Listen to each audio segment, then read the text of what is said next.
Okay, welcome back, you filthy exiles. I should be making some more videos over the next few weeks, with work sort of winding down a little bit after Wednesday this week. Things should be a little better for content creation. I will be doing a video on how to set up your farm. I haven't spent a lot of time actually using the League mechanic and master crafting and things like that, just haven't had the time. It's a very time consuming league, but I will put something together to help those of us that aren't doing so well. Currency, not particularly great this league.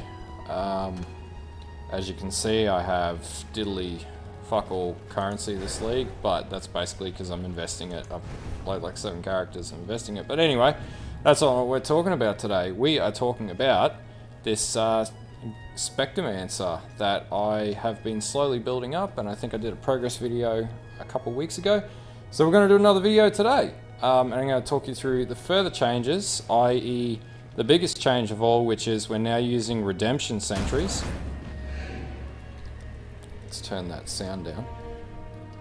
So what exactly are redemption sentries? Well, you would have seen it in the video footage at the start of this video. They are basically crazy ass archer bastards that link onto the blue conqueror. Was it Valentia or Valentia? Anyway, the first thing that you should know is there's a few ways you can get redemption sentries. The easiest would be to log into Global 100 or one of the global channels and simply ask if someone has redemption sentries in their desecrate, and then basically summon your specters off of that, off of their desecrate library or spectre library, or spectre bank as they call. The other way that you can do it is you can get a red area to pop.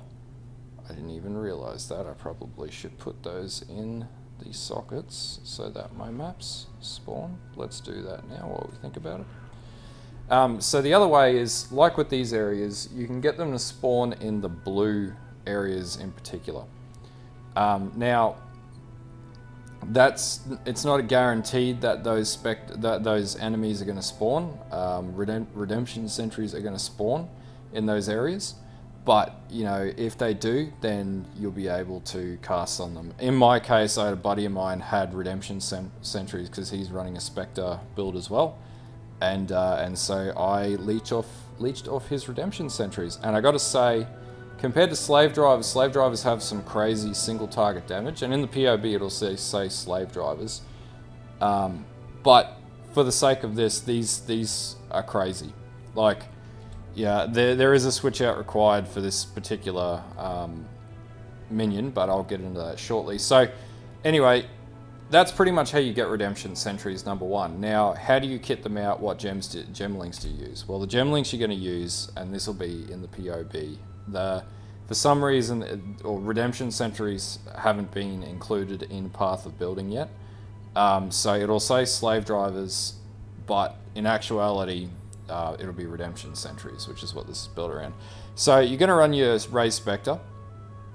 In my case, I got level 25. You're going to run greater multiple projectiles, vicious projectile support, minion damage support, elemental damage with attacks, and death mark. See, that's pretty simple. Now, for bossing, you're going to switch greater multiple projectiles out for hypothermia, and basically you're just going to completely ice bosses in seconds. The other thing versus the original slave driver build that I was actually using is there's going to be a change to the auras that you're going to run as well. So you're going to run hatred, and that's obviously going to give you physical damage converted into cold damage, which is what you want. The other thing you got to run are summon skitterbots, and skitterbots basically go and apply a chill. Now, the other thing you'll do with skitterbots is add bone chill. This is going to increase the cold damage that enemies take from your redemption sentries, and they have stupid long range, and it's crazy. Anyway, that's the main skill changes versus the original video that I'll have linked in the description as well, that I put up. The other thing that you're going to do, there's another couple of things that I did with this build since the last time that we've caught up about it, and basically that's around, I'm now running a Bisco's collar, and that's simply because this league is absolutely shocking for drop rates. And even with this, even with Abyssco's Collar, and even with max chiseled maps and Alkenwald maps and running, you know, whatever, drops are still not fantastic unless you're running all quant gear. Now you can switch out for Goldworm boots. The problem with doing that is you're going to lose a Spectre. That's going to drop your DPS and drop your survivability. Now once I switched to my +1 boots and started running 5 Redemption Sentry Spectres, death was just something that wasn't happening very much. Anyway, there's another 2 things that I ended up doing to beef up the survivability of this build as well, because it was sort of lacking a bit before. What we can see is we basically have, oh, where's our armor? We now have 5,500 armor, and that can go up to 15,000, I'm pretty sure, 10,000 there, and in the POB it says 15,000. Now, the way that we do this is, number 1, we're running a Crown of the Inward Eye, which drops off Cyrus, and this build can easily take down an Awakener 6 Cyrus right now. So that's where we're sitting. So we can drop Awakener 6 Cyrus without any real effort. I haven't tried any further because I'm still working through my maps. Anyway, so we can get a Crown of the Inward Eye. And what this does is it gives us 18% increased life, and I'm pretty sure it caps out, it can go up to 21%. 18% increased life, mana, and global energy shield. The other advantage is flat energy shield and 1,000 armor, 1,000 plus armor, which is going to beef up your survivability to physical hits. The other thing that I did was I changed out my Victario's Charity, and I put on a Lionized Remorse. And the reason why I did this is it's close to 200 HP, and this isn't even a high roll, this is a low roll. Where's that? Yeah, so, well, this is a mid to high roll. Anyway, at the expense of 5% reduction to movement speed, this gives me another almost 1,600 armor, and it gives me nearly 200 HP. And that's getting me up to nearly 6,200 HP with 867 energy shield, which is a huge amount of energy shield and HP. The other thing that I did was I crafted some gloves, and the way that I did this is through fossil craft. Yes, fossil crafting. And basically I managed to get a 25% minion increased damage roll, and got a T1 fire resist roll. I think that's T1, T2, and some life on that too. So not everything's a fantastic roll, but anyway, I managed to craft myself some decent gloves, which buffed up my my minion damage as well. And they're dirt cheap. Everything on this build is dirt cheap, less the ringmail, which is +1 to number of specters, and the boots, which is +1 to raise specter gems. And sorry, the actual raise specter gem itself. Now, another question is, have I got a unending hunger? No, the footage at the start of the video that you've watched is without unending hunger, and that's pretty much the last thing that I need to do for this build at this stage. Now, cluster jewels is where it's going to be a bit of an investment. I've actually managed to flesh mine out a little bit more, and you'll see it in the POB. Basically, I've got a large cluster jewel, which is running Feasting Fiends and Call to Slaughter. Now, I didn't want Call to Slaughter, but it was cheaper. You're going to want to get Renewal and Feasting Fiends on pretty much everything. Right now, I'm double stacked with 2 Renewals, which gives my minions a 20% chance to deal double damage, which is why they do so much damage when they flick hit. The other thing is I'm double stacking Feasting Fiends as well, which is giving them stupid amounts of leech, 10% increased damage, 10% life each, and they're getting 12% on each of these nodes, and they're getting 1 plus 1% minion regeneration as well.